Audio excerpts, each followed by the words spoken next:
आपको एक अपने मन का काम नहीं मिला है, आपको वो रिस्पेक्ट नहीं मिल पाया है। मुझे ऐसा लगता था कि नहीं, मैं तो बेकार दिख रही हूँ। मैं आपको सच बात बताऊँ, 1-1.5 साल लगा था TVF को गुल्लक रिलीज करने में। बनने के बाद हाँ, मुझे पता ही नहीं था। बहुत सारे लोग चिढ़ते थे कि बिट्टू की मम्मी कितना परेशान करती है इन लोगों को। बिट्टू के पापा ऑल्टो बुक कराए हैं, बिट्टू के पापा नया नया DVD टीवी लाए हैं। जब वाला सीन आया तो उससे पहले मैंने ऐसे अपनी आंख में प्याज लगाया था। फिल्म की थी आपने केदारनाथ, जी, है ना, और सुशांत सिंह के साथ आपका उठना बैठना रहा होगा, और अचानक से एक ऐसा कलाकार, एक इंडस्ट्री का बंदा चला जाता है और उसके बाद कंट्रोवर्सीज पे कंट्रोवर्सीज आती हैं। जो आदमी पैसा लगा रहा है पिक्चर बनाने में, इतना खर्चा होता है, इतने वो टेंट्रम्स लोगों के झेलता है, सब करता है, फिर वो फिल्म बनती है, फिर बड़ी मुश्किल से रिलीज हो रही है, डिस्ट्रीब्यूट हो रही है, वो अगर कोई पिक्चर देखने नहीं आएगा तो उसका तो नुकसान है। कि मैं कितनी बार ऐसी जगहों में गई हूँ शूट करने जहाँ वो ऐसा पूछते हैं, हीरो कौन है, हीरो कौन है, ये अच्छा ये हीरो है, ये उनका रिएक्शन होता है। बीच में एक्टिंग छोड़ी थी क्योंकि मैं थोड़ा खुश नहीं थी, जो मुझे लगातार सही रोल नहीं मिल रहे थे और पैसा भी नहीं मिल रहा था। देखिए, रिजेक्शन तो आर्टिस्ट, मेरे ख्याल से हर आर्टिस्ट फेस करता ही है, बिकॉज हम एक जो भी कोई कैरेक्टर होता है उसके लिए कम से कम 8 से 10 लोग तो ऑडिशन देते ही देते हैं। Do you want to join films? Don't know how? Watch and subscribe now. Join Films YouTube channel for thousands of free video lessons on how to join films. Hello friends, welcome to Filmi Funde joinfilms.com। मैं हूं आपका अपना वीरेंद्र राठौर और आप देख रहे हैं बॉलीवुड का Google, join films YouTube channel. आज का पॉडकास्ट आपको अंदर तक झकझोर के रख देगा, हंसाने पे, मुस्कुराने पे मजबूर कर देगा। आपके अंदर एक अजीब सा एनर्जी का उत्पाद होगा। आपको लगेगा कि यार वाकई क्या जिंदगी इतनी खिली खिली, इतनी अच्छी हो सकती है। वाकई हो सकती है अगर आपके साथ हो बिट्टू की मम्मी। इस नाम से बुलाऊं कि ओरिजिनल नाम से बुलाऊं? नहीं नहीं, जो नाम से लोग मुझे सुनना चाहें, बिट्टू की मम्मी चलेगा, ये तो अच्छी बात है। वैसे आप हैं बरेली से, जी, है ना? बरेली में या इस तरह के शहरों में इस तरह से ही नाम रखे जाते हैं, हाँ, है ना? कोई भी ओरिजिनल नाम से तो बुलाया नहीं जाता। बिल्कुल नहीं। तो वो एक्सपीरियंस यहाँ तक चल के लेकर आया आपको, या क्या था ये करेक्शन? नहीं, ये आपने सही कहा, पर मैं बरेली में पैदा हुई थी। शायद बचपन में 2-1 साल तक भी वहीं थी, फिर हम लोग हल्द्वानी शिफ्ट हो गए थे। तो बचपन एक्चुअली हल्द्वानी में ही बीता है, लेकिन हल्द्वानी तो बरेली से भी छोटी एक जगह है। और जैसा आपने बोला, वहाँ पर कोई भी नाम नहीं लेता है। मेरी मम्मी का नाम किसी भी पड़ोसी को शायद कभी नहीं पता चला, क्योंकि सब, मेरी बड़ी बहन है जो नीता, उन्हीं के नाम से मनाते थे। नीता की मम्मी ये हो गया, नीता की मम्मी कहाँ हो, नीता की मम्मी वहाँ चलोगी। तो मैंने भी जो है अपने जो पड़ोस में मेरी जो जितनी भी मेरी मम्मी की उम्र की फीमेल्स थी, जिन्हें हम मौसी, आंटी, चाची, छोटे शहरों में इसी तरह से संबोधन किया जाता है। जैसे बड़े शहरों में तो बच्चे भी आपका नाम ले लेते हैं, तो वहाँ पर हम बस ऐसे ही बोलते थे कि वो मौसी, वो चाची, वो दीदी, वो ताई। तो हमको भी आज तक किसी आंटी का नाम नहीं मालूम है। ओके, तो वहाँ पे तो बच्चे के नाम से या हस्बैंड के नाम से ऐसा संबोधन जोड़ा जाता था, लेकिन कभी ऐसा सोचा था कि स्क्रीन का जो नाम होगा वो ऐसा पड़ जाएगा बिट्टू की मम्मी? वीरेंद्र जी, बिल्कुल भी नहीं। ये सब मैंने ऐसा कभी सोचा नहीं था। और मैं एक मीडियोकर स्टूडेंट थी जो हर साल पास हो जाती थी, लेकिन मेरा ऐसे कोई रैंक नहीं आता था। और मेरा कल्चरली ज़्यादा झुकाव था। मतलब जैसे स्कूल में भी हर एनुअल फंक्शन पे या किसी भी ओकेजन पे जो भी परफॉर्मेंस होती थी, तो मैं हर जगह डांस या कव्वाली या भांगड़े में पार्टिसिपेट करती थी। मुझे स्कूल में भी कभी नाटक करने का मौका नहीं मिला। हमारे स्कूल में, मैं कॉन्वेंट में पढ़ती थी, तो हमारे स्कूल में जब गोल्डन जुबली हुई तो सिस्टर लोग काफ़ी गरीब बच्चों के लिए काम करते हैं, तो उनको अपने ऑर्गेनाइजेशन को एक अपना काम दिखाना था, तो उन लोगों ने एक शॉर्ट फिल्म बनाई थी। और उस शॉर्ट फिल्म में मुझे एक मजदूर औरत बनाया था। और मेरे 4-5 बच्चे दिखाए थे, तो सिस्टर लोग आके समझाते हैं कि अरे आपने नहीं पढ़ा और आप आज ये जिंदगी जी रहे हो, तो अपने बच्चों को अच्छी जिंदगी दो, हमें इनको ले जाने दो, पढ़ाने दो। तो आपको मालूम है, मुझे नहीं पता ये कुदरती तौर पे मेरे को कैसे ये आइडिया आया। मैं मुश्किल से 8th या 9th में थी, और उस समय के 8th 9th के बच्चे बड़े इनोसेंट और बड़े नाइव होते थे। हम आजकल के बच्चे जैसे नहीं होते थे। मुझे लगा मुझे रोना है जब मेरे बच्चे वो लेके जाएंगे। अब रोऊं कैसे, ये रोना तो आता नहीं था। मैं घर से प्याज लेके गई थी। और मतलब मैंने किसी को बताया भी नहीं, वो अपने ही अंदर रखा। और प्याज छील के ले गई थी और टुकड़े टुकड़े करके ले गई थी।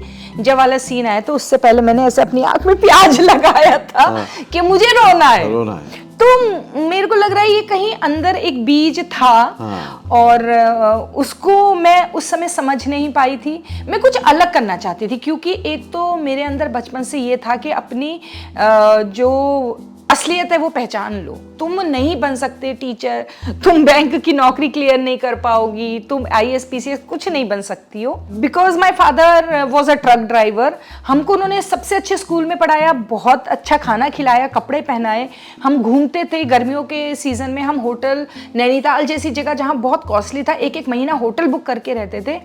लेकिन मुझे मालूम था कि कोई भी कोर्स करना हो या कुछ करना हो तो उसके लिए पैसा चाहिए, और हल्द्वानी तो बहुत छोटी जगह थी, वहाँ कुछ था नहीं ऐसा। तो मैंने ये तो सोच लिया था मुझे इन सब की तैयारी तो नहीं करनी है, पर मुझे लगता था मुझे कुछ करना है अलग। क्या करना है वो दिमाग में बिल्कुल नहीं था। मैं अपनी दोस्तों से बोलती थी मैं आर्मी में जाऊंगी, अपनी मम्मी को भी बोलती थी कि मुझे आर्मी में जाना है, कैसे जाना है पता नहीं है। तो मेरे फादर हर फ्राइडे को या जब भी कुछ होता था, उनके पास टाइम होता था, हम फिल्में देखते थे, बहुत फिल्में देखते थे। और मतलब पता नहीं हम क्या एंजॉय करते थे क्या नहीं करते थे, लेकिन उस समय मैं छोटी थी तो मुझे वो डांस, नाच, गाना वो सब बड़ा अच्छा लगता था। और मैं जितने भी पड़ोसी या रिश्तेदारों के यहाँ फंक्शन होते थे तो बाकायदा मुझे इनविटेशन नाचने के लिए दिया जाता था कि मेरा गीता है घर का नाम, कि गीता को जरूर लाना है, ये रौनक करेगी। तो रौनक करना मेरे साथ जो है बचपन से जुड़ा हुआ है। राइट। तो उससे एक पहचान मिलती थी उससे, हाँ, कि भैया ये बेटी बहुत बढ़िया डांस करती है। दीदी भी अच्छा डांस करती थी, पर मेरा कुछ था। और छोटे बच्चे होते हैं तो उस समय बहुत होता है ना, बर्थडे में टेप रिकॉर्डर लगा दो, डांस कर रही है। हम रामलीला में डांस करते थे। तो शायद वो कहीं फिल्में देखने से और पापा का जो एक पर्सनैलिटी है वो कहीं हमको जीन्स में मिला है। और बाकी जो नसीब रहा है कि जब मैं अपनी पढ़ाई ग्रेजुएशन के बाद पोस्ट ग्रेजुएशन के लिए नैनीताल कुमाऊं यूनिवर्सिटी गई, तो मुझे जो है युग मंच, वहाँ का जो थिएटर ग्रुप है, और लेट निर्मल पांडे जी जो अपना फेलोशिप प्ले कर रहे थे NSD के लिए, मतलब मैं बहुत लकी हूँ, मुझे ऐसे मेंटोर मिले। तो उनके साथ पहली बार नाटक करने का मौका मिला और तब पता चला ये तो बढ़िया है, नाटक करो और पैसा भी कमाओ। इससे तो बढ़िया कुछ हो ही नहीं सकता। यहाँ तो कोई पूछ ही नहीं रहा है कि ये फॉर्मूला मैथ्स का कैसे है, फिजिक्स का ये थ्योरम कैसे करना है। तो मुझे लगा, और एप्रिसिएशन जम के मिलता है, वो जो खुशी होती है ना, लोग ताली बजाते हैं। तो वो फिर मैंने कहा अब ये बढ़िया लाइन है। वहाँ क्लियर हो गया कि अब ये अच्छा है, तो मालूम था। हाँ, ये अब ये अच्छा है। मैं इनफैक्ट ये चाहती थी कि NSD वगैरह करके, वहाँ थिएटर ग्रुप है, युग मंच और जहूरदा वगैरह हैं जो पिलर हैं उसके, मुझे लगा मेरे लिए तो बहुत ही अच्छा है। अपना NSD करूंगी, वापस जाऊंगी, नैनीताल इतना खूबसूरत शहर है और वहीं पर रहूंगी, नाटक करूंगी। इसीलिए मुझे बहुत ज़्यादा मॉनिटरली भी ऐसे कुछ ऐसा लालच नहीं था कि ये करना है या बॉम्बे जाना है, वहाँ पे अवार्ड्स लेने हैं, कांस जाना है, कहाँ आगे, इतना आगे तो कभी नहीं सोचा था, कभी नहीं। जब आप काम करते चले जाते हो और उसको एंजॉय करते चले जाते हो तो आप जर्नी का मजा ले रहे हो, बहुत मजा लेते हैं। और वहां से पहुंचते हो, आप पहुंची कांस। कांस मतलब एक ऐसी जगह है, एक ऐसा प्लेटफॉर्म, चिंगोटी काटनी पड़ी मुझे कि क्या पहुंच भी सकते हो क्या वहां पे? हाँ, मुझे जब ये सबसे पहले पता चला कि हमारी फिल्म कांस में रिलीज हो रही है, मैंने सबसे पहले जो अपने मंदिर में हाथ जोड़े, मैंने कहा अरे भगवान, मतलब ये तो क्या तुमने दे दिया मुझे। कहते हैं ना कि मांगे में क्या, बिन मांगे मोती मिले, मांगे मिले ना भीख वाली बात हो गई। कि जहाँ हिंदुस्तान में ऑनेस्टली इतने सालों काम करके भी आपको एक अपने मन का काम नहीं मिला है, आपको वो रिस्पेक्ट नहीं मिल पाया है, और शायद इस काम इतना नहीं मिला तो कुछ और चक्षु खुले भी नहीं कि ये कर लो वो कर लो। आप सिर्फ एक जीवन जीने में लग गए कि चलो मेरी तो ये ही रोजी रोटी है तो मैं इसमें काम करूंगी बहुत ज़्यादा। लेकिन कांस तो मतलब ये तो अद्भुत। कांस जैसे लोगों को याद आता ना तो बड़ा दिखता है कि एक ऐसा इंटरनेशनल प्लेटफॉर्म जहाँ पर एक बहुत ही अलग तरह की रेस्पेक्ट मिलती है सारे क्रिएटिव पर्सनालिटीज को। बिल्कुल। वो जो मोमेंट आपने जिए वहाँ को, वो थोड़ा सा एक्सप्लेन करेंगे? मैं आपको सच बात बताऊं, पहले तो वो जो शहर है कांस, उसकी अपनी वाइब भी बहुत अलग है। साफ सफाई के अलावा वहाँ पे जो लोग हैं, हर इंसान वहाँ पे ऐसा लगता है हर कोई खुश है।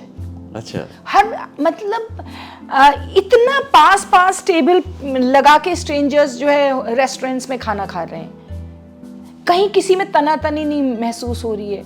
और कला के लिए जो प्रेम है, फिल्मों के लिए जो मतलब पैशन है उनका, वो किसी भी लैंग्वेज की, किसी भी कंट्री की फिल्म देखने के लिए 8-8 घंटे खड़े रहते हैं लाइन पे कि हमें टिकट मिल जाए। और एप्रिसिएशन ऐसा, मतलब हमारा, अब वो एग्जैक्ट हमने मिनट नहीं देखे, पर इतनी देर तक फिल्म खत्म होने के बाद वो स्टैंडिंग ओवेशन था, इतनी देर तक लोगों की तालियों की गड़गड़ाहट खत्म ही नहीं हो रही। I was literally into tears. मैंने मतलब ये, मतलब ऐसा लगा ये मेरे काम के लिए, हमारी फिल्म के लिए इतना, ये तो कोई जानते नहीं है, इनसे हमारा कुछ कनेक्शन नहीं है। इन्होंने एक कहानी देखी और इतना, मतलब ये लोग उत्साह दे रहे हैं, इतना प्रोत्साहन मिल रहा है उनसे, इतना प्यार मिल रहा है, रिस्पेक्ट, कि मतलब हाथ जोड़ के चारों तरफ, उसके बाद आंखों से अपने आप आंसू बहने लगे। आपने इतने सारे ड्रामास की स्टेज की, उसके बाद एनएसडी का आपका मन था, आप एनएसडी पहुंचे, लेकिन एनएसडी का जो क्राइटेरिया है, एलिजिबिलिटी क्राइटेरिया, वही अपने आप में बहुत टफ है। वो बहुत टफ है सर। मेरा तो इसलिए हुआ भी नहीं था ना पहली बार में, क्योंकि वो जो उनके सवाल होते हैं या उनकी जो एक्टिविटीज़ वो कराते हैं जो वर्कशॉप में, उसमें से बहुत सारी चीज़ें आपको समझ में नहीं आती है या आपको एक्सप्रेस करना नहीं आता है। अभी वो बड़े बड़े पेंटर्स की पेंटिंग दिखाकर बोलते हैं चलो इसे परफॉर्म करो, तो आप वो सवाल ही नहीं समझ पाते हो। राइट, क्योंकि आप उस प्रोसेस से गुजरे ही नहीं, प्रोसेस से गुजरे नहीं है, आपने वो कभी इतने बड़े बड़े पेंटर्स को देखा नहीं है, नाम सुना नहीं है, आप वो समझ भी नहीं पाते हो। पर क्या आपको लगता है वाकई इतना टफ होना चाहिए?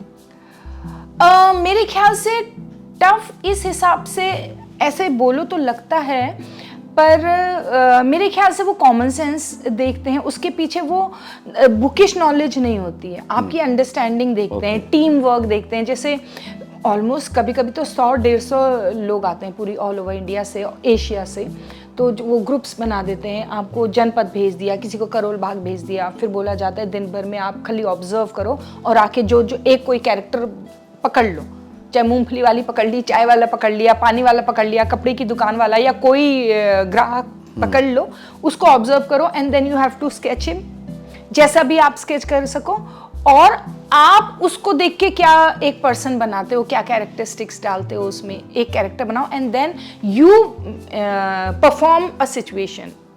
ओके, सो ये सारी चीज़ें जो है ना, इसमें आपका जो एकेडमिक है वो कहीं काम नहीं आता है। ये दिस इज वेरी नेचुरल कि किसके अंदर ऑब्जर्वेशन तगड़ा है, किसके अंदर वो समझ है कि मैं ये सोच लेता हूँ, कौन इतना बेबाक है कि जाके 4 बात करके आया उस स्ट्रेंजर के साथ ये समझने के लिए कि ये कैसा इंसान होगा, फिर कैसे आप एक स्क्रिप्ट बना रहे हो और कैसे टीम वर्क में आप वो कहानी आगे ले जा रहे हो। मतलब वो एक एक्टर को नए एक्टर के तौर पे नहीं देख रहे हैं, नहीं, वो एक उसको देख रहे हैं जो थोड़ा एक्सपीरियंस हो, आप हो, जो आप हो, जो उसमें वो लोग नेशनल लेवल पे जाना है तो ये चाहिए। और क्या होता है ना, वो बहुत बार अगर कोई बहुत बड़बोला होता है उसका भी सिलेक्शन नहीं होता है। They see a innocent person, a honest person. तो लेकिन अभी बोलने में ऐसा लगता है कि अच्छा पेंटिंग कैसे, जैसे हमको प्ले दिखाएंगे फिर बोलते हैं पेंट करो, तुमको क्या इमेज आती है और परफॉर्म करो, फिर वो जैसे ये एक्सरसाइज होती है कि अपनी क्वालिटी बताओ बिना बोले, you have to enact something जिससे सामने वाला देख के बता सके कि अच्छा ये इस तरह का इंसान है। तो क्या होता है कि बाकी और वो ग्रुप में ही हर जगह काम होता है, तो बाकी लोग देखते हैं आपको, देन दे विल से कि मैम मुझे लग रहा है ये ऐसा इंसान है, ये ऐसा इंसान है, फिर वो आपसे पूछते हैं। अब जैसे मैं इसके लिए एक्सप्लेन करूँ कि जैसे मैंने क्या किया था, मैंने ऐसे किया था कि मैं कुछ सिल रही हूँ, घर का काम कर रही हूँ, और मेरी माँ ने आवाज़ दी, हाँ मम्मी क्या, हाँ अभी करती हूँ। तो मैंने ये पूरा किया और उसके बाद मैंने ये तय किया, रखा, and then I went there. इसका मतलब है कि जल्दबाजी में एक पर्सनैलिटी आपको पता चल गई, एक वही आप ऐसा भी कर सकते हो, सिल रहे हो और खुश हो, हाँ मम्मी अभी आई, छोड़ा और चली गई, तो that becomes a different character.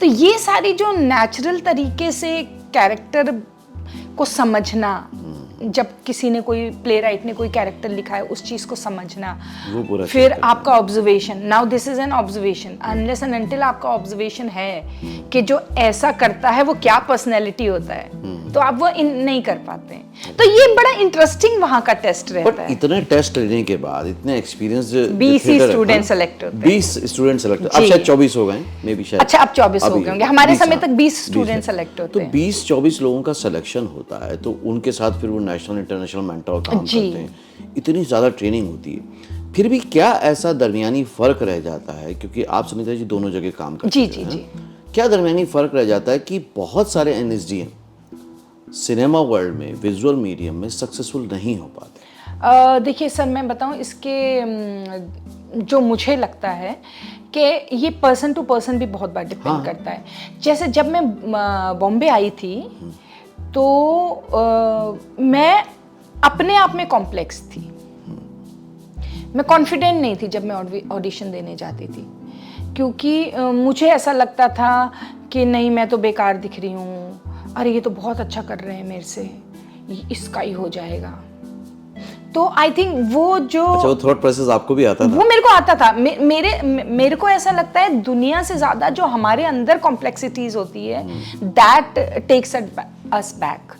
बहुत बार ऐसा होता है कि मेरी सिचुएशन ऐसी है कि मेरे पास पैसे नहीं है और मुझे काम बहुत अर्जेंट चाहिए, लेकिन वो जो आप कूल नहीं हो और जो डर है आपका कि काम मिलेगा नहीं मिलेगा, क्या होगा, दैट ऑल कैमरा कैचेस, वो ऑडिशन में ऑडिशन में वो दिख जाता है।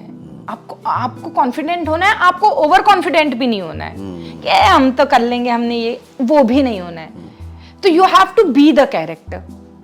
तो कहीं ना कहीं जो कास्टिंग होती है, because I have also done casting, मुझे मालूम है कास्टिंग का भी एक जो प्रोसेस होता है कि इंसान को, हम बहुत बार ऐसा होता था जब मैं भी कास्टिंग करती थी कि दोस्त है, कुछ काम है, नहीं यार तेरे लिए नहीं है। एक कैरेक्टर की भी अपनी एक डिमांड होती है, 19-20 हम उस पे काम कर सकते हैं, लेकिन फिर भी एक तो डिमांड होती है कास्टिंग की, तो वो आपको ध्यान में रखनी पड़ती है। और शुरू में जब मैं आई थी बॉम्बे, उस टाइम पे जो पूरा सिनेरियो था बड़ा ग्लैमरस था।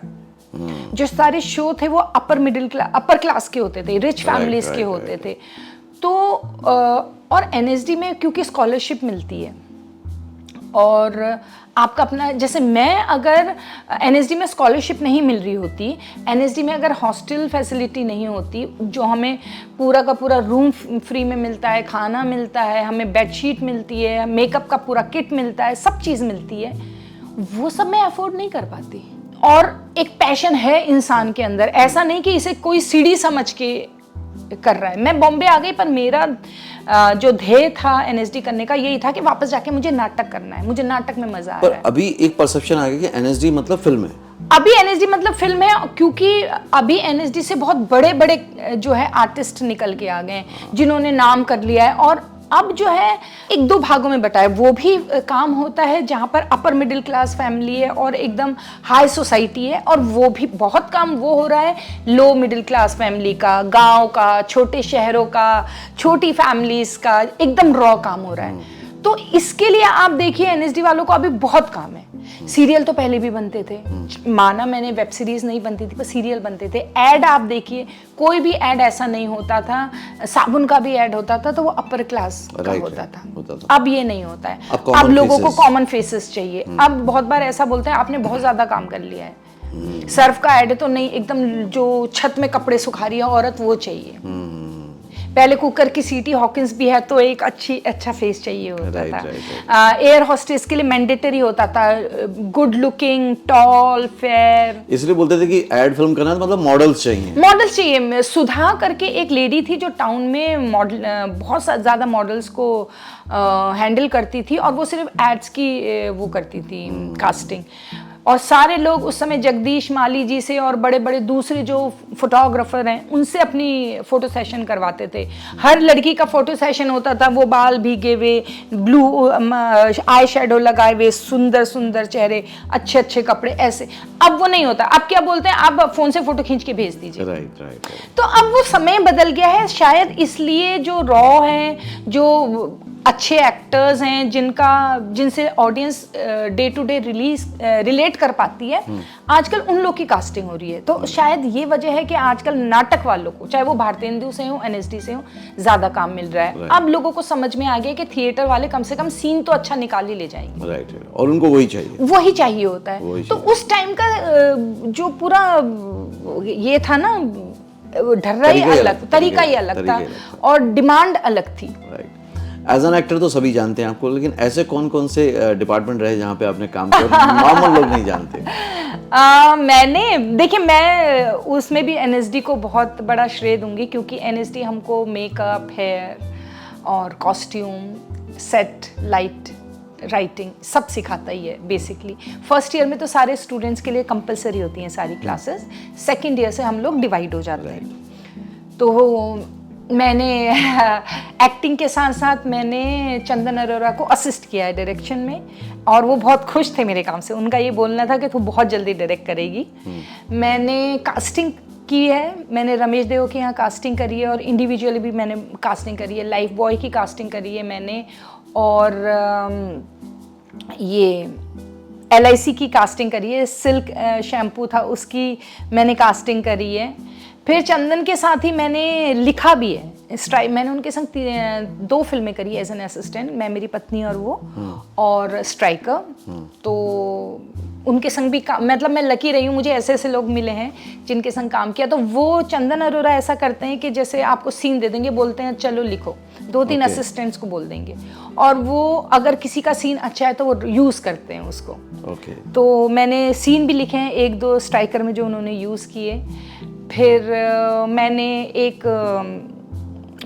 इनको भी असिस्ट किया है। संजय उपाध्याय सर ने एक फिल्म करी थी सत्य बोल, तो उसमें मैं असिस्ट कर रही थी उनको। और एक दिन कुछ प्रॉब्लम हो गया था, कॉस्ट्यूम वाली आई नहीं थी, उसने ब्लाउज गलत बना दिया था। तो उस दिन मैंने वो, और गाना शूट करना था उसी दिन करना था, तो उनको मैंने फिर वो ब्लाउज भी ठीक करके कॉस्ट्यूम का काम भी मैंने किया। और क्या हो गया, राइटिंग हो। और मैंने नीना जी हैं, नीना गुप्ता जी, वो दोस्त है मेरी, तो उनके संग मैंने नाटक किया था। तो उसमें बैक स्टेज भी देखती थी और एक छोटा रोल भी करती थी। तो उनके टॉरस कंपनी में मैं उन क्रिएटिव को असिस्ट भी किया है मैंने। अरे वाह। सोनपरी सीरियल के लिए मैंने क्रिएटिव काफ़ी काम किया है। तो फिर मैंने बीच में एक्टिंग छोड़ी थी, क्योंकि मैं थोड़ा खुश नहीं थी, जो मुझे लगातार सही रोल नहीं मिल रहे थे और पैसा भी नहीं मिल रहा था। तो मैंने मसाबा गुप्ता को एज उसका काम भी मैनेज किया था, एज अ मैनेजर भी मैंने 1-1.5 साल काम। नीना जी की बेटी जो है? नीना जी की बेटी जो है। ओके, मतलब मैनेजमेंट भी देख लिया आपने, मैनेजमेंट भी देखा था, टेक्निकल भी देख लिया, सब देख लिया मैंने। ओके, लेकिन लास्ट में फिर एक्टिंग में? हाँ, वो फिर एक्चुअली वो काम बहुत हेक्टिक था। मैंने बहुत सारी, मतलब मैं विदेशों में बहुत घूमी, बहुत सारे शोज मैंने लैक्मे के और ये सारे किए, बहुत सारी एग्जीबिशंस की, and they were happy with my work. पर मेरे को ना लीडरशिप क्वालिटी नहीं है मेरे अंदर, so it was very difficult for me to manage the girls there in the workshop. मैं 24 घंटे उन्हीं लड़कियों के संग रहती थी, तो मैं उनके संग भी ऑनेस्ट रह सकूं, उनका भी साइड लूं, और नीना जी जिन्होंने मुझे जॉब दिया है, मैं उनके संग ऑनेस्ट रह के उनको, मतलब डिप्लोमेटिक नहीं कर पाई, वो नहीं कर पाई। तो मैंने फिर उनको बोला मेरे से नहीं हो रहा है ये। ओके। आपने जो चंदन जी के साथ फिल्मों का जिक्र किया, आप पहले थी मैं माधुरी दीक्षित बनना चाहती हूँ, वो मैंने एक्ट किया था, उसमें एक्ट किया था। उसमें भी राजपाल यादव सेंट्रल कैरेक्टर जी। मैं, मेरी पत्नी और वो भी सेंट्रल कैरेक्टर। राजपाल यादव को लेकर मैं एक क्वेश्चन आपसे पूछना था, हालांकि उनका भी वीडियो अवेलेबल है इस पे, बहुत अच्छा इंटरव्यू हुआ था वो भी। एज एन एक्टर आपको लगता है कि उनकी बहुत सारे वेरिएशन अभी पब्लिक को देखने बाकी है? बिल्कुल। यही हो जाता है हमारे यहाँ, या पता नहीं विदेशों में, मैंने काम नहीं किया है वहाँ का क्या सिनेरियो है, लेकिन हाँ बहुत जल्दी ना टाइपकास्ट कर देते हैं और लिमिटेड कर देते हैं। हम इंसान की कहानी नहीं बोलते हैं। हमारे दिमाग में रहता है हीरो मतलब लंबा चौड़ा और ऐसा ही होना चाहिए, वो जो 4 गुंडों को मार सके। ये जो कॉन्सेप्ट है, हम ये भूल जाते हैं कि हीरो इंसान नहीं होता है, हीरो उसकी सिचुएशन या उसकी कहानी होती है। कहानी मेरी भी हो सकती है, जो मैं 5 फुट की हूँ, कहानी उसकी भी हो सकती है जो 8 फुट की है, और उसकी भी हो सकती है जो 3.5 फुट की है। कहानी तो इसलिए क्या होता है, लोग फिजिकली कास्ट करने लगते हैं। चंदन अरोरा एक ऐसे डायरेक्टर हैं जिन्होंने शायद उसके साथ बहुत इंसाफ के साथ काम किया, उसको 2 फिल्में दी उन्होंने एज अ लीड, बट लोग उस तरह से नहीं देते हैं। जैसे मैं बिट्टू की मम्मी हूँ, लोगों को मेरा काम शायद इसलिए हो सकता है, बाकी जो बहुत सारी एक्ट्रेसेस हैं वो मुझसे अच्छा करती, लेकिन मैं छोटी मोटी सी ऐसे मस्त होके लुढ़क पुढ़क जा रही हूँ, तो लोगों को अब ऐसा लगता है हाँ ये कॉमेडी के लिए बढ़िया है। नहीं, पर उसमें एक क्वेश्चन अच्छा आ गया कि ये बिट्टू की मम्मी जैसा कैरेक्टर आपने 1-2 और भी की, जी जी जी, लेकिन जब एक जैसे ही रोल करते हो उसमें वैरायटी निकाल के वो कैसे ले जाते हो आप? वो वीरेन जी बहुत डिफिकल्ट होता है, और शायद यही वजह होता है कभी कभी फिर कुछ कुछ कैरेक्टर मना करने पड़ते हैं आपको, क्योंकि इंसान तो एक ही है। देखिए मैं सुनीता हूँ, मुझे अभी बहुत सारे लोग जैसे मेट्रो में मिलते हैं, मैं मेट्रो में ट्रैवल करती हूँ, एयरपोर्ट में मिलते हैं, कहीं मॉल में मिल जाते हैं, थोड़ी बात होती है, फिर बोलते हैं अरे आप तो बिल्कुल वैसी हैं। तो मैं उनसे बोलती हूँ मतलब मैं अच्छी एक्टिंग नहीं करती हूँ, मैं वैसी ही हूँ या क्या? बोले नहीं नहीं मैम अच्छा है। क्या होता है कि एक इंसान जो है अपना दुख, अपना सुख, अपनी हंसी, अपना गुस्सा, अपना इरिटेशन, उसका वही एक तरीका रहेगा। अब जो हम लोग करते हैं, चाहे हम थिएटर करें या हम कोई फिल्म सीरीज करें, उसमें हम फिर अपने लुक के साथ थोड़ा सा अपना वो चेंज करते हैं, थोड़ा उसको हम जो है, नहीं तो अगर मेरे को आप हर बार बिट्टू की मम्मी जैसे कपड़े पहना दें तो फिर मैं हर बार एक जैसी लगूंगी। कितना वेरिएशन है, क्योंकि बेसिक जो नेचर है वो तो वही है। थोड़ा तो ये होता है कि जब मैं कोई दूसरा कैरेक्टर कर रही हूँ तो उस कैरेक्टरिस्टिक के साथ मैं अपने को मिलाती हूँ कि अगर ये इंसान चिड़चिड़ा है तो ओके, अब मैं चिड़चिड़ापन तो वैसे ही करूंगी ना जैसे सुनीता करती है। राइट, मतलब अपनी पर्सनैलिटी तो आएगी। पर्सनैलिटी तो आपकी कम से कम 20 से 25% आप आएगी। कोई भी कैरेक्टरिस्टिक कर ले, आप डिफरेंट करेंगे। आप अपनी फिजिकली थोड़ा बॉडी लैंग्वेज चेंज कर लेंगे, आप थोड़ा सा मेकअप से अपने को चेंज कर लेंगे, हेयर स्टाइल चेंज करेंगे, ये सारी चीज़ों से तो थोड़ा वेरिएशन आ जाता है। फिर आप अगर 15-20% भी चेंज कर दें तो वो डिफरेंट लगने लगता है कैरेक्टर। इसीलिए शायद लोग बोलते हैं ये तो एक ही जैसा करता है, लेकिन अगर आदमी एक ही जैसे रोल करेगा तो एक ही जैसा करेगा। जोर से अगर हंसना है तो जोर से तो मैं वैसा ही हंसूंगी।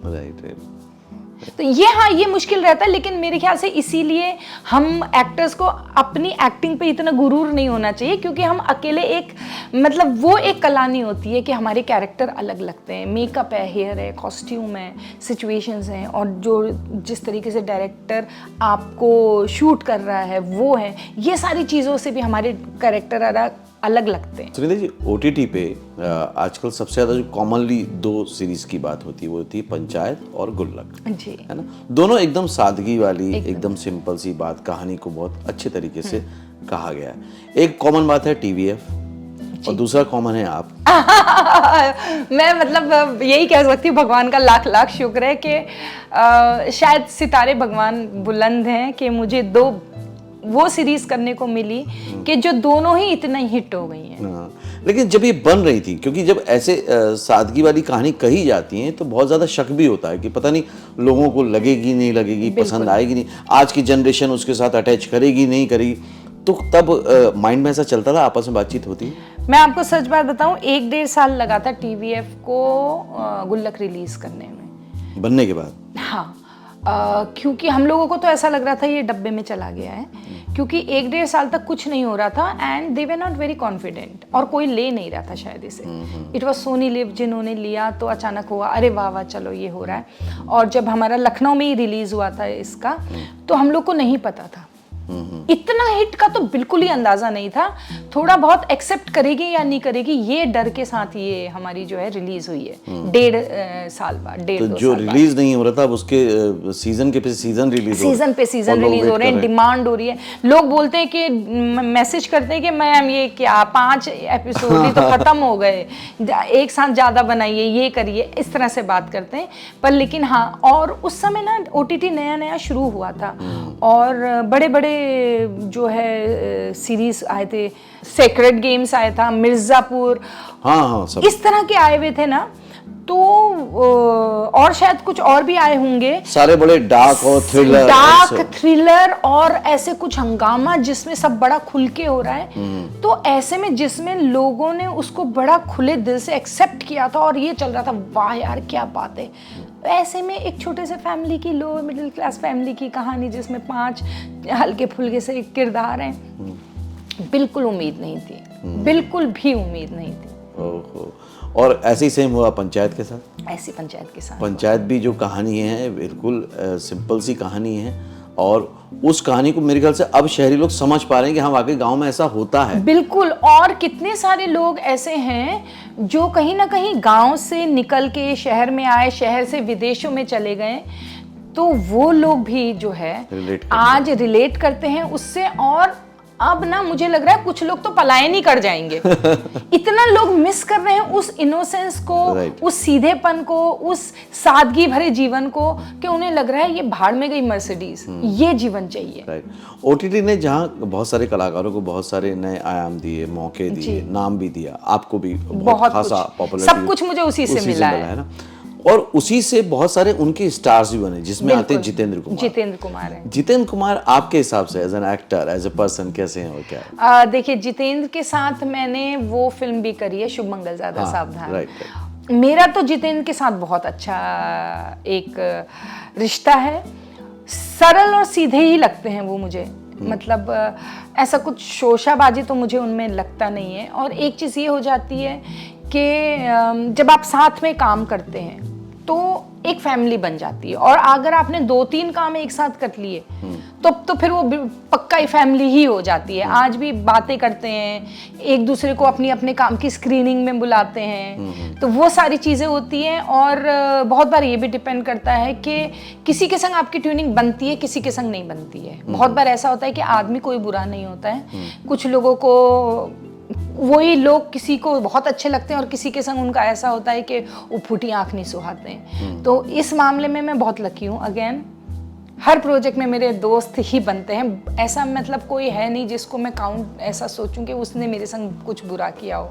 राइट। तो जो अभी ये दौर चल रहा है, जब आपने बताया कि आपके दौर में तो बहुत अलग तरह का मामला था, अभी जो दौर चल रहा है जहाँ पे नए फेसेस को एक्सेप्ट किया जा रहा है, हीरो की कैटेगरी में भी वो ट्रेडिशनल चीजें टूट गई हैं, सब टूट गया है। और उसमें आयुष्मान खुराना ने शायद पहली कील गाड़ी थी, है ना, और उनके साथ भी आपने काम किया। जी जी। तो आयुष्मान खुराना में आपको ऐसी क्या बात लगी कि उसने वो तिलिस्म को थोड़ा सा तोड़ा कि एक नॉर्मल फेस भी, एक कॉमन सा दिखने वाला लड़का भी एक मेन सेंट्रल कैरेक्टर, एक हीरो हो सकता है?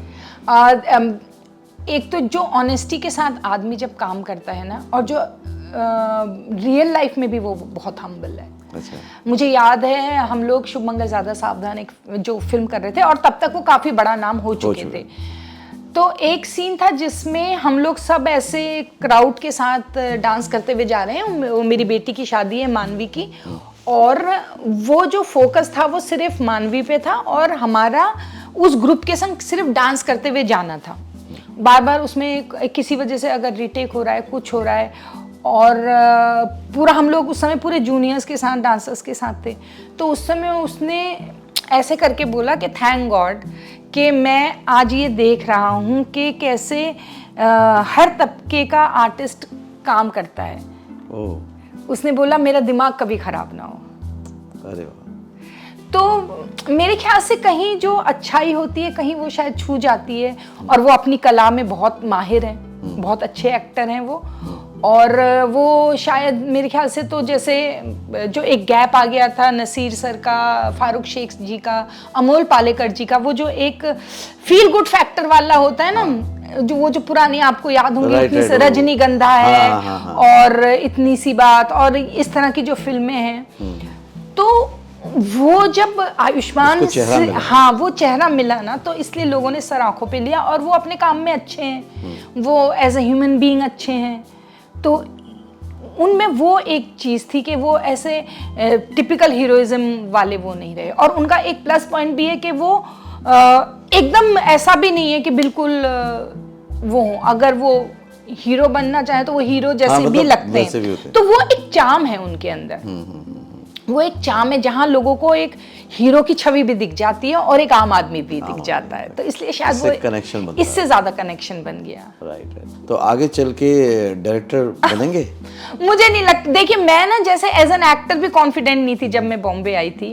मैं अगर एज अ डायरेक्टर भी मेरे अंदर मुझे ये कॉन्फिडेंस नहीं है। पता नहीं चंदन अरोरा ने कैसे मुझे ये बोला कि तू बहुत जल्दी डायरेक्ट करेगी, पर मुझे वो बहुत बड़ी रिस्पॉन्सिबिलिटी लगती है। बिकॉज जैसे ईश्वर है ना जिसने सृजन किया है, तो डायरेक्टर सृजन करता है। वो एक एक कैरेक्टर, मैं आपको बताती हूँ, मुझे बड़ा आश्चर्य होता था कि हम लोग क्राउड का सीन करते थे और चंदन, और मैंने बाकी डायरेक्टर्स को भी देखा है ना, उन्हें एक एक चंदन को क्राउड में एक एक आदमी ने क्या किया है, कब किस डायलॉग पे कहाँ से हिला है, कहाँ पर तक पहुँचा है, वो सब याद रहता था।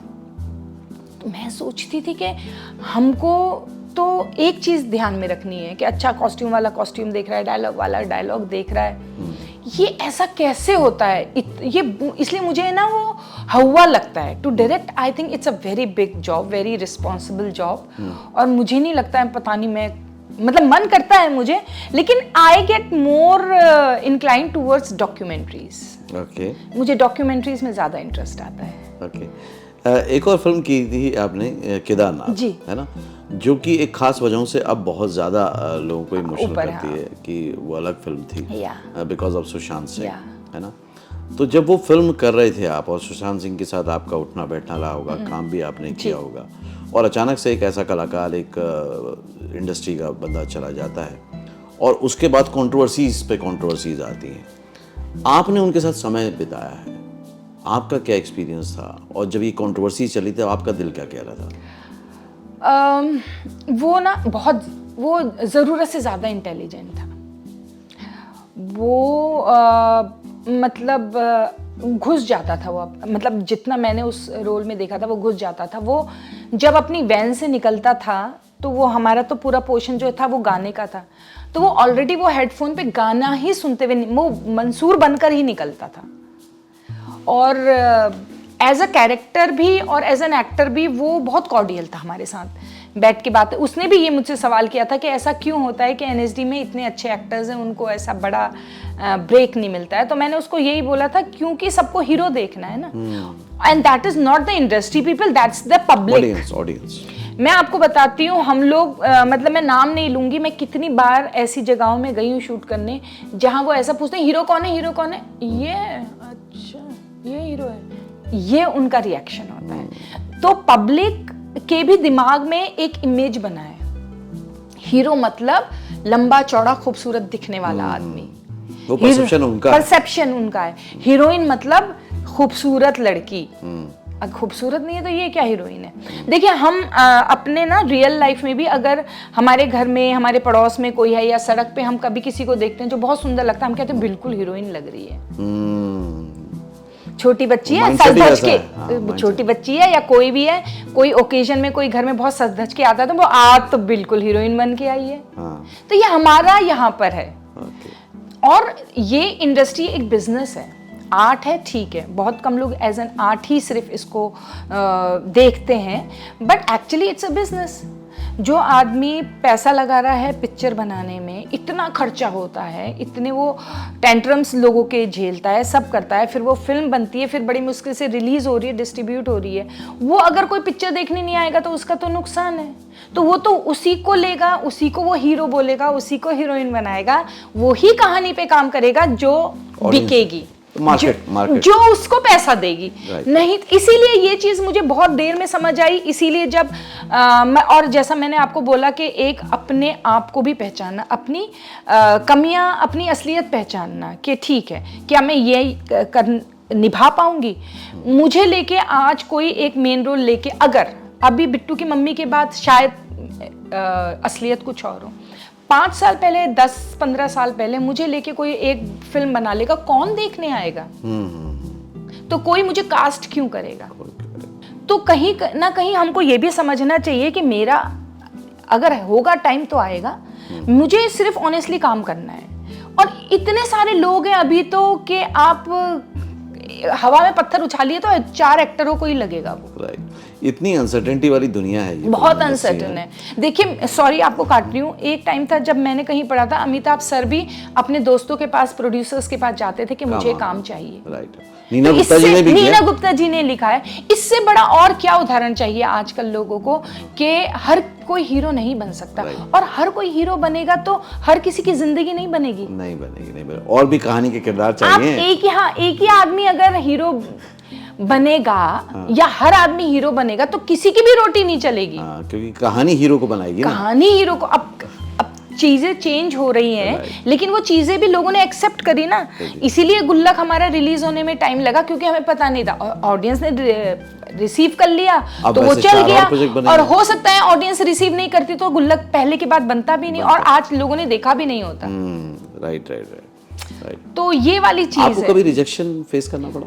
रिजेक्शन बोले तो मतलब देखिए, रिजेक्शन तो आर्टिस्ट मेरे ख्याल से हर आर्टिस्ट फेस करता ही है, बिकॉज हम एक जो भी कोई कैरेक्टर होता है उसके लिए कम से कम 8 से 10 लोग तो ऑडिशन देते ही देते हैं। ऐसा नहीं होता है कि मतलब आप जिस ऑडिशन को दो उसमें आपका हो जाए। मेरे संग ऐसा बहुत सारा काम है जो मैं देखती हूँ, कभी वो शिवा ने किया है, कभी नीना जी ने किया है, कभी मेरी कोई और दोस्त ने किया है, कन्नू ने, गीता ने, ऐसा बहुत बार होता है। लेकिन ऐसा भी बहुत बार होता है कि वो उनको नहीं मिलता है, वो बोलते हैं ये हमने भी दिया था, वो मुझे मिला होता है। ऐसा भी होता है, और ऐसा भी बहुत बार एक्टर की लाइफ में होता है जिसके जो आपने नहीं होता है, आपने सोचा ही नहीं है, आपने दिया ऑडिशन, आपका रिजेक्शन भी हो गया, शूटिंग शुरू हो गई और अचानक पता चलता है आप ही आएंगे करने के लिए। जैसे केदारनाथ में मेरी कास्टिंग नहीं हो पाई थी, मैंने ऑडिशन दिया था, फाइनल हुई थी नूतन सूर्या जी, वो हमारी सीनियर ही है एनएसडी से। उनको अपने बेटे से मिलने जाना था, उन्होंने कभी वीज़ा लगाया होगा, ड्यूरिंग द शूट उनका वीज़ा हो गया, तो उन्होंने बोला मैं नहीं कर पाऊंगी। लास्ट मोमेंट था, उन लोगों का ऑलरेडी शूट चल रहा था, तब मेरे पास फोन आया था कि मैम आप खाली हैं क्या, हमारा ऐसा ऐसा। मैं इत्तेफाक से खाली थी, मैं खाली नहीं होती तो मेरे बाद जो और तीसरी सेलेक्ट हुई होती शॉर्ट लिस्ट, उसको बुलाते। तो ये सब भी होता है। रेलवे मैन में मेरी कास्टिंग नहीं थी, मुझे तो पता भी नहीं था ये कोई सीरीज बन रही है। उन्होंने जिन लेडी को कास्ट किया था, she was elderly to me, और उनको इत्तेफाक से शूट के दौरान कोविड हो गया, तो उन्होंने बोला हम रिस्क नहीं ले सकते, and then they called me. Okay, तो गुल्लक हो गया, रेलवे मैन हो गया, दोनों आपने किया और दोनों भोपाल में शूट हुए। जी जी, भोपाल की कहानी कहीं ये तो पंचायत भी एक्चुअली वहीं पर ही है, वहीं से हुआ। और मैं भोपाल से आता हूँ, तो मुझे मेरे शहर के बारे में कुछ बताइए, आप क्या सोचते हैं? आप बहुत ही खुशनसीब हैं कि आप उस शहर से हैं। सच में मेरे जैसे मध्य प्रदेश हिंदुस्तान के नक्शे में मध्य में है ना, ये मेरे भी मतलब हृदय में है। आई थिंक मेरे क्या, हम जितने भी लोग शूटिंग करते हैं गुल्लक पंचायत वाले, everyone is in love with Madhya Pradesh, Indore and Bhopal. मुझे तो बहुत ही ज़्यादा पसंद है। एक तो वहाँ पे लोग अच्छे लगते हैं मुझे, वहाँ की हवा पानी बहुत साफ है, वहाँ का माहौल बहुत साफ है, पूरा शहर बहुत साफ है, और वहाँ पे खाने पीने का बहुत बढ़िया है। ये तो है, बहुत बढ़िया है खाने पीने का। तो मतलब मैं जितना भी घूमी हूँ हिंदुस्तान में, मुझे बेस्ट स्टेट लगता है एमपी, और ये शहर हो गए इंदौर और भोपाल। ओके, अभी तक बस लास्ट क्वेश्चन है मेरा कि अभी तक आपको इंडस्ट्री में आपके सारे कामों को लेकर सबसे बेस्ट एप्रिसिएशन या कॉम्प्लीमेंट क्या मिला? मुझे तो एक्चुअली गुल्लक के लिए ही सबसे ज़्यादा मिले हैं, और वो भी अभी जो 4th गुल्लक है ना, 4th गुल्लक में जो है ये चेंज हुआ है थोड़ा सा, एक इनको अलग भाव में भी दिखाया है बिट्टू की मम्मी को। तब लोगों ने लिखना शुरू किया है, अरे हेट के साथ साथ वी लव हर ऑल्सो। मुझे पता ही नहीं था, बहुत सारे लोग चिढ़ते थे कि बिट्टू की मम्मी कितना परेशान करती है इन लोगों को। उसके अलावा बहुत सारे ऐसे लोगों ने मतलब बोला है कि वो बीमार हैं या उनके घर में किसी की डेथ हो गई है और मुस्कुराना बंद हो गया था। बिट्टू की मम्मी देखने के बाद हमारे घर में हम लोगों ने फिर से मुस्कुराना शुरू किया है।